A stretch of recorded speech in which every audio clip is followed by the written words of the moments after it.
ကတော့မင်းနေနေသိနေနေသိ ခရတော့ဝိုင်းပဲ ကြောက်ပါဆိုရင် ခရပါဆိုလုံးနဲ့တိုက်တယ်ပဲတိုက်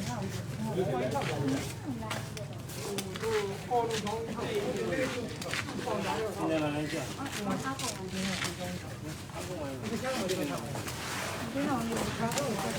နားပြလာတယ် ပေါင်းညထားလိုက်သူ့ပေါင်းကားနဲ့ပြရတယ်ဒီကိုွေးရပေါင်းကားနဲ့ပြတယ်တော်တော်တက်ပါလို့ဟဲ့လားဝါရောက်အဒီကမဟုတ်ဘူး။သွားယူပတ်သွင်းနေ။ ကျွန်တော်တနည်းကုန်ကျိုးစားရတယ်ဟုတ်ခန္ဓာကိုယ်ပတ်လာတယ်ချီအောင်ချောင်းတော့ကျန်ပါသေးတယ်ဒီရောက်ချောင်းဆိုင်မှာထွက်ပါပြီ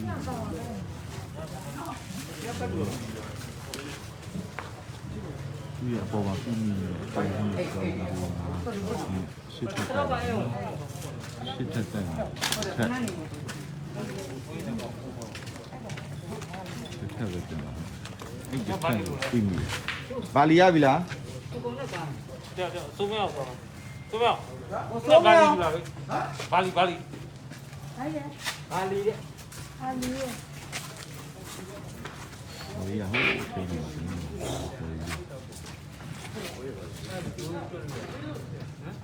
ခဏရပြီခေါင်းကိုဖတ်ထားလိုက်စီစဉ်နေတော့အဲ့တော့ဒီကိုခေါင်းနဲ့ကြည့်တယ်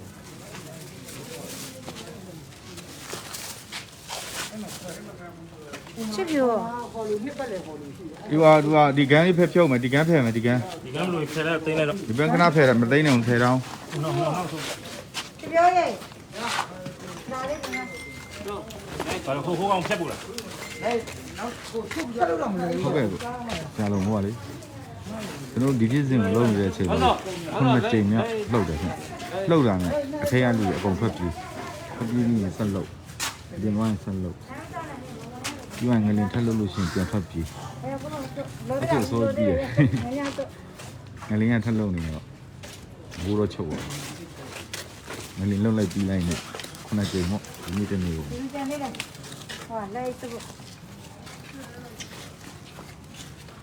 တက်ကြရောဦးနာပဲ တော့ပြီ အဲ့ဒီလိုပဲတခါတင်လိုက်တော့ဒီမှာတေးရပြီလေရကျလာမှာကိုကြရပြီတော့ရုံးမလား ဟုတ်ပြီလား လူတိုင်းကြည့်နေ သူတို့တစ်ဆက်နဲ့ရလို့လားမတဲ့ရော ဒါနဲ့ဘယ်လိုလုပ်မလဲ ရောက်ပြီ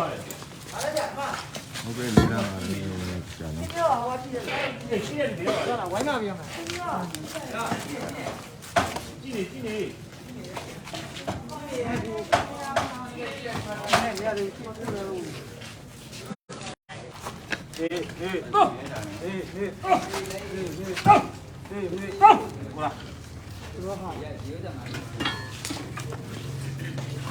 ကျော်ရင်ကိုတော့ တမ်းမလို့တော့ အပိကရမယ်မီထိုးရမှာ စာ မီမထိုးရမီထိုးရင်ခဲ့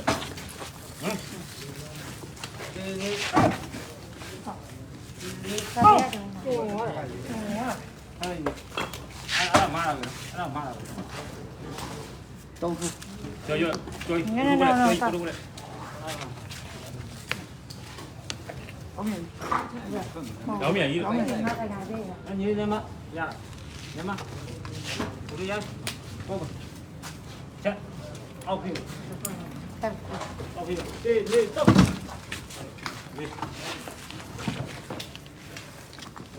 ကျလာဟိုတန်ကြီးကိုဖြုတ်ချလိုက်ပြောဘူးလား ခိုးထားတယ်လားအဲ့ဒါ ဝေးပြီးဝင်နေတဲ့ကောင်ကလည်းပြင်မယ် လွတ်လိုက်တော့ ဒီပါကိုမာမာပေါ်ထောင်းလာထောင်းလာဟုတ်တယ်ဟုတ်တယ် အပေါ်မှာတန်းဘန်းဟိုဟာရှိတယ်နော်တတိထား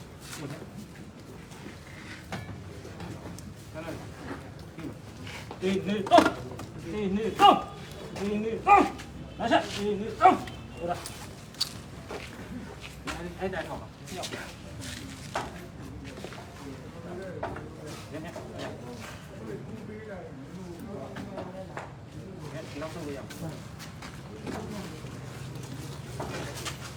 ကိုအောက်ကတော့နှစ်ချောင်းရုပ်တယ်လဲကောင်းတာ ဟုတ်မအဲ့ဒါဖယ်လို့မရဘူးမပြောတာဟိုတန်းဟုတ်လားဟုတ် ဟုတ်မဟုတ်မ ဒီအဲ့တန်းပြောနေတာလေနေမရဘူး ဟင်းအသားနာ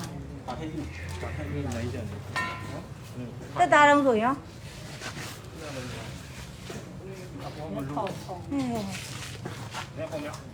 နေပေါ်မြောက်တဲ့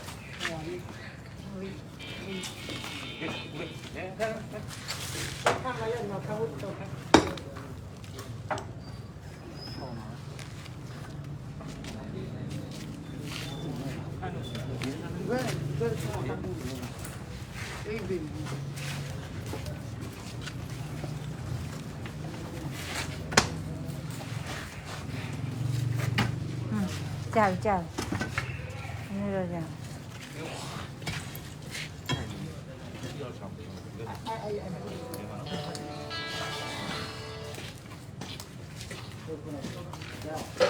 ဘာလဲညက်အဲ့ဒီကောပြီးအဲ့ကောဖြောင်းတော့ဒါလည်းမလုပ်ဘူးဘုရား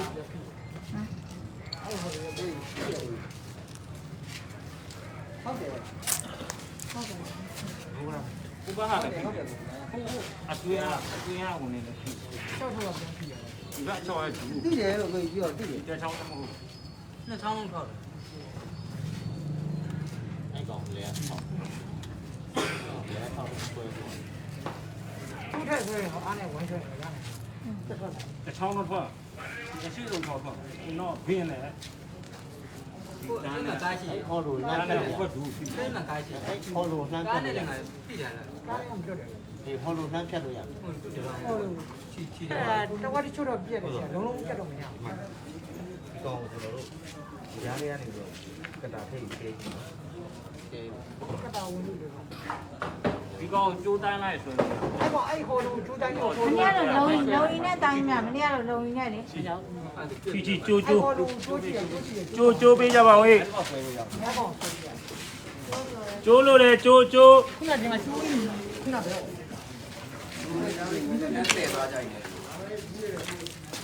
ခုနကြိုးကပါရှာကျဲကြိုးတယ်သူတို့ကြိုးတောင်းလိုက်အဲ့ကောင်တစ်ချောင်းလုံး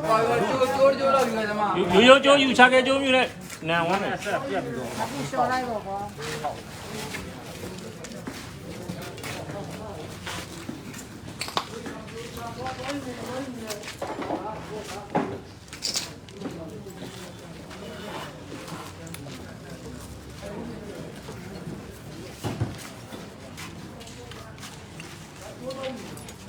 ကြောက်တော့အားကြည့်ရည်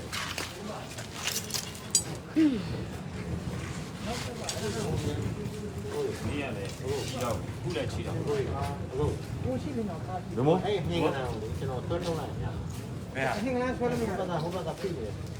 ကောင်းဟင်္ဂလာမဟုတ်ဒီကောင်ဟုတ်တယ်ဒီကောင်ဆွဲလို့ရမှာ ဟိုဘက်ဟို ပြီးဟိုကောင်ဆွဲလို့ရမှာ တွတ်ထုတ်လို့ရ ကောင်းကြမှာ တွတ်ထုတ်လို့ရအဲ့ အဲ့ ဒီ တော့ ဟိုအဲ့ဒီဟို ကော ဘက်ဟို ဟိုဘက်ကအကန်ရွက်ကွာ အဲ့ ဟိုဘက်ကဝေးနေတယ်ဟုတ်လို့မဟုတ်လား ဟိုဘက်ကဟို ဟိုဘက်ကလေးကိုနေရတယ်အဲ့နှစ်ခုရတယ် အဲ့ဒါကိုဆွဲနေဒီကဖိနေတာအဲ့ကောင်ဖိ ဟုတ်တယ်အဲ့ကောင်မလေး ဒီကောင်ကဒီကောင်ကဆွဲတော့ ဟ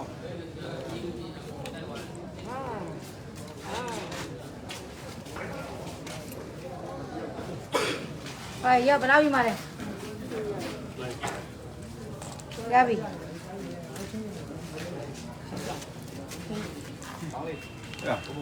အဲ့ ဒါကြ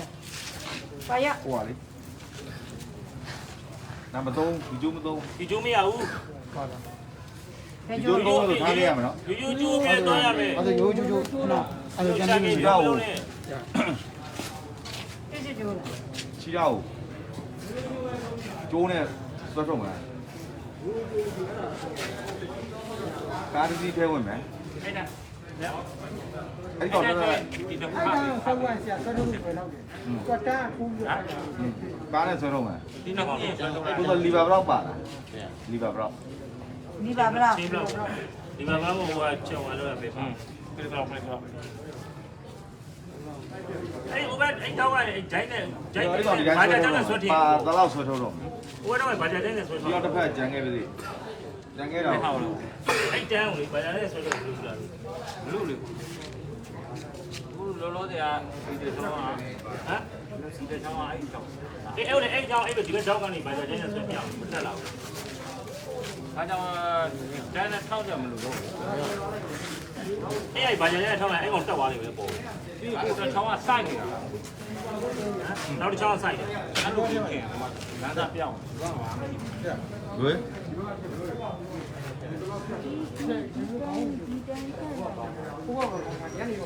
ဘက်ချောင်းကဒီကနေကွေးတာဒီကောက်အရင်ဆွဲထုတ်လိုက်ရင်ဒီကောက်အရင်ဆွဲထုတ်လိုက်ရင်အဲ့ဒါမီးယူတာဒါပဲကြက်မှာ ဟုတ်ကဲ့ ဘာမှတော့လို့လေ ဒီကဘယ်နဲ့ပြေးလောက်လို့အားလုံးရှင်းနေချောင်းပါဒီဖြတ်ပြီးလိုက်တာပြီးရ တကယ်ကြီးဖြတ်ပြီး ပြည့်နေစေ ရှင်းနေတယ်လောက်လို့ ခုနကညမကျူးတူလေးတိုင်းဖြစ်တယ်ဆန်လေးရောခုနက ဘိုးပြန်ရှောင်းနိုင်မှပြန် လုံးစားပြီးထွက်လိုက် ဖြတ်လိုက်တော့ နော်ဟိုသူ့အောက်ကိုခြေအောက်ကတိုင်းတိုင်းထည့်လိုက် ဒါဖက်ဒီကျွန်တော်ကြားတာဘူးပဲရှိဘယ်ကျိုးကားကိုကျိုးနေဆိုလူနေအတူရှိတော့ လူနေရင်ဆွဲကြည့် ဒီကားကဒါဒီကားကဒါဆိုဘောလူပဲ အဲ့ ဆွဲ တော့ တော့ ခြေအောက်ချမနေ့ကလိုပဲခြေအောက်ချမကျက် အေးလေအဲ့ဒီမနေ့ကဆိုလေသူက ဘာကြိုက်ဖြစ် ဒီလိုကြီးညံ့ ပါတဲ့ဟာပဲဆွဲထုတ်တော့မယ် ဒီကွာတော့တော့ကွာ ပါတဲ့ဟာဆွဲထုတ်မယ် အဲ့ခဏကတော့နေပါဝတိရရှိတယ်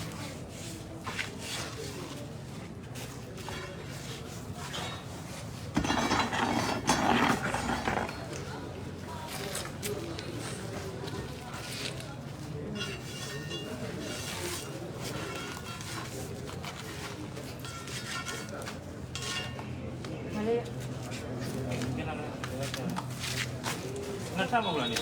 那这包完了，这他包完了， ဖြတ်ပြန်လက် 这个这都是必须的了。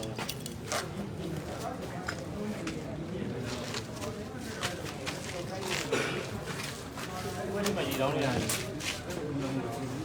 哎，猪那边也完了，对的喏，没有，嘟嘟哩哩，嘟嘟哩哩没有。 ကောင်ကတက်တက်ချီကောင်းကောင်နဲ့ဆွဲနေရ ကျွန်တော်တို့ပထမအောင်လို့စပြီးနေတာ အဲ့လိုလိုလိုလေ 你都就爱有个啦，也ဆွဲ ဒီမှာ ဒီကအဲ့လိုလိုလေ ကျွန်တော်တို့ဇမင်းဆိုတဲ့ကလေးမလေးတယောက်ကယ်ဖို့ကြိုးစားနေတယ်ကျွန်တော်မနေ့9နိုင်ရနေစကယ်တာနေ့လယ်2နိုင်ထိသက်ရှင်ပြီ2နိုင်နောက်ပိုင်းမှာသူ့ခေါ်လို့မရဘူးဇမင်းရေလို့ခေါ်ရှင်းလို့ထူတယ်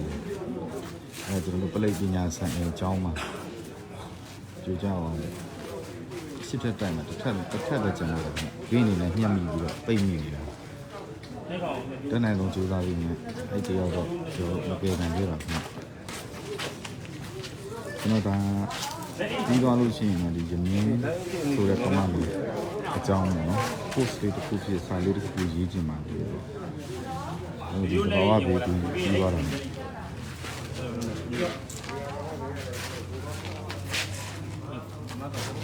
tora lei ဒီ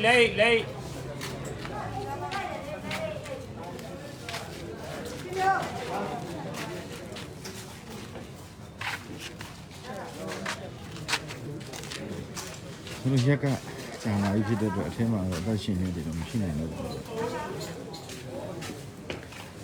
။လည်းအသက်ရှင်နေတဲ့ကြိမ်မှာ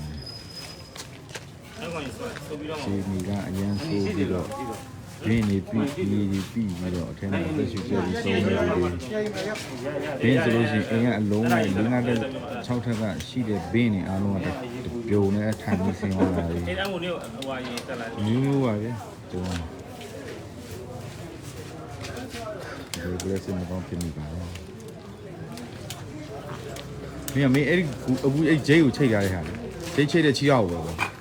ခြေတော့ပဲကြိုးကြည့်ပါလား ချီရောက်ပဲကျိုးချီဆွဲဟမ်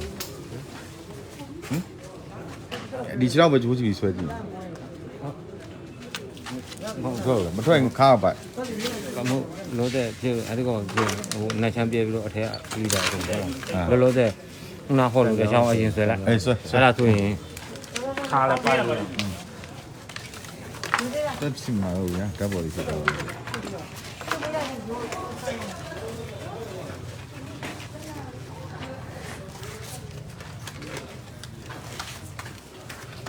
ကျွန်တော်ကိုလေးခွဲရကျွန်တော်ရဲ့ fighter တွေပါ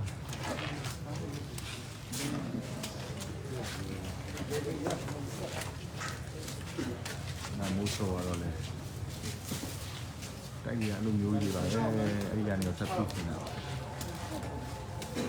ကျွန်တော် fighter တွေလည်းပုံမှန်နေငါပြောဆိုမင်းလေးလောက်လို့ပြပြရ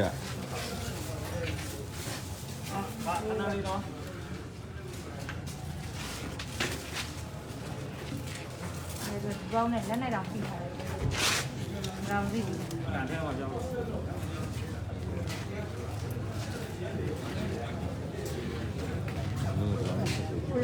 ပြန်လာဦးဒီကခေါ်လို့ပဲခေါ်လို့ပဲဒီက တွေးပြီး နင်းပတ်လေပဲ ဟိုလက်ကိုဖုံးနဲ့တော့လိုက်ဟိုလက်ကိုဖုံးနဲ့လုပ်လိုက်အေး ဆွဲလေးလူလက်လေးဝဲလက်လေးဝဲထားနော် ဒဲဝင်လာ နင်းပတ်လေပဲ မင်းကအခုမှလည်းမိုင်းလုံးနေလိုက် ဒီကလာဒီကလာရောက်ပဲ လူသုံးလေးအောင်ဝင်လာတော့ ရပြီကတ်ဆွဲဝေးဆွဲတာမကတ်ဆွဲခေါ်လို့ဆွဲတာ ကိုယ်ပဲဆိုတော့ဒီဘက်ဆိုမှတော့မှာသူကတန်ဟိုဘက်သွားတာ ဟုတ်တယ်အောက်ကိုရှင်းအောင်တော့နော် အဲ့ဒါဆို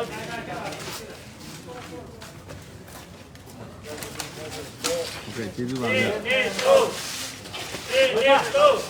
နောက်ချနေတော့နောက်ချနေတော့နေတော့နိုင်လို့ကြိုးပဲဤ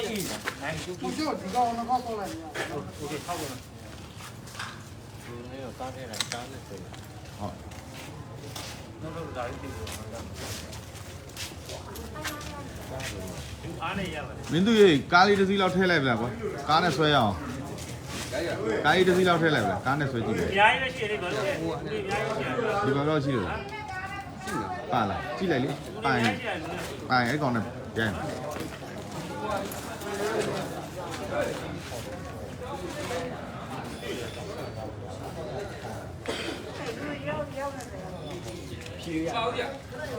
မောင်နော်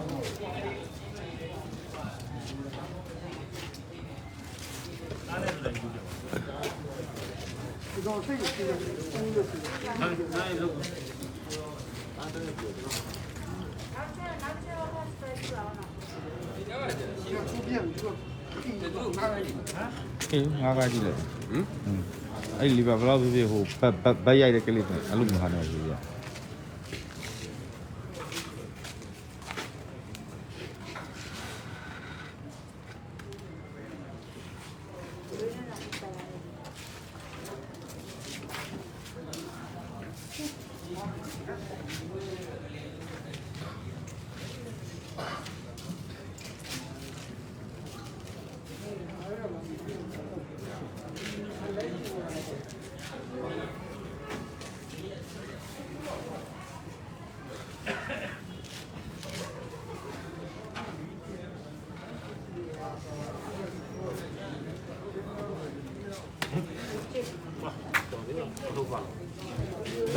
ဒါလုံးလိုက်အဲ့ဒါ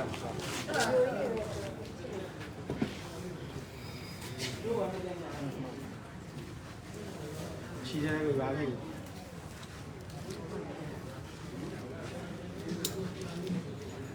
ီနေ့ပထမတစ်ချက်ဒီကိုပေါ်လမ်းတောက်ပြီးတွဲပူအောင်အဲ့ဒါသူကကိုပြီးတော့အောက်နေပေါ့မချ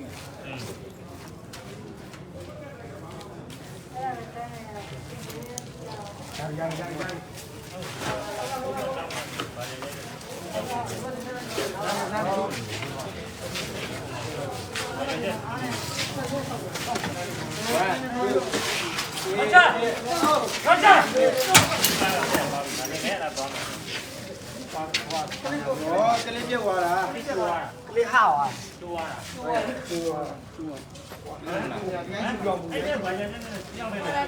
ကျိုးချင်းပြန်လို့ကျိုးချင်းပြန်ကတ်ကျိုးနဲ့ချောင်းမဓာတ်ရိုက်ဆက်လိုက်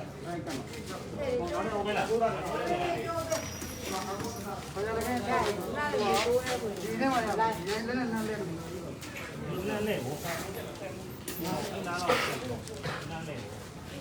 ဟုတ်တယ်ဟုတ်ဘူးဘာကြကြလဲကျော်ကသူကမြောက်ကတာဟုတ်ကတာမနာဘာကြကူနေဟိုလိုကြီးဟိုလိုမြစ်တီ ရဲမှာဘုံတော့ အားပါရဟာဒီညဝင်ရ ဖြတ်ရောဟိုကကျိုးနဲ့ထက်ဆက်ပြီးဆွဲ ဟာဥတော့ဒီညတို့ရ လူမို့ အဲ့ဒီအောင်ကျွန်တော်ဘာသာတိုင်းနဲ့ထောက်ပြီးပြောက်တင်လိုက်အောင်လှုပ်ပါကျွန်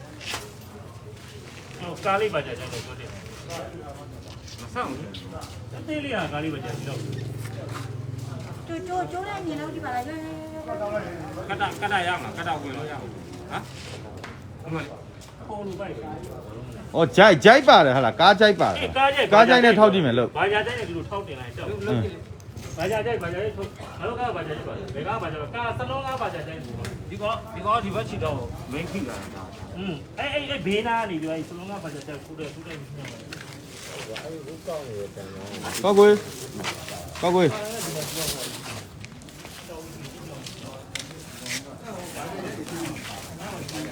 ဒီနေ့လောက်ပြပြ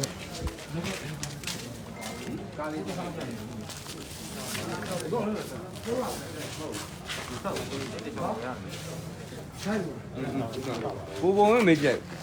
ဝေးဘာ အသေးလေးဘာသာတိုင်းစလုံးကထောက်လိုက်တယ်ငါတို့ကအဲ့ရတဲ့မရဘူး တေးမရှိဘူး အားလုံးကထောက်တော့ကြရတယ် အာရာဖတ်မှာထောက်လိုက်ကြရတယ်လေအာရာဖတ်ထဲမှာထောက်လိုက်ကြရမယ်ဟုတ်လေအာရာဖတ်ကားကြီးပါရမဟုတ်လားနှုတ်လို့အာရာဖတ်လို့ဒီလိုနဲ့အာရာဖတ်လေးနှုတ်လေးပါရမဟုတ်လားဟောကြည့်လေအဲ့ဒါကြိုက်ပြောနေတယ်ကြိုက်တော့လားကားလေးထောက်တဲ့ဆိုင်ကိုကြောနေတာ အဲ့စုံစနေဟိုလုံးစားနေ ကားလေးတော့ ကြိုက်ရောလဲတယ်ဟောကြိုက်ရောလဲတယ်ဟောပါရမလို့ကားတယ်မဟုတ်ကြိုက်ရကြိုက်အသေးအဲ့သေးပဲလို့နေတာအကြီးမရဘူးအဲ့ဒါဆိုရင်ဘာကြတဲ့လို့အဲ့ဒါကြိုက်တယ်ဟိုလဲတယ်မှာယူတော့တာ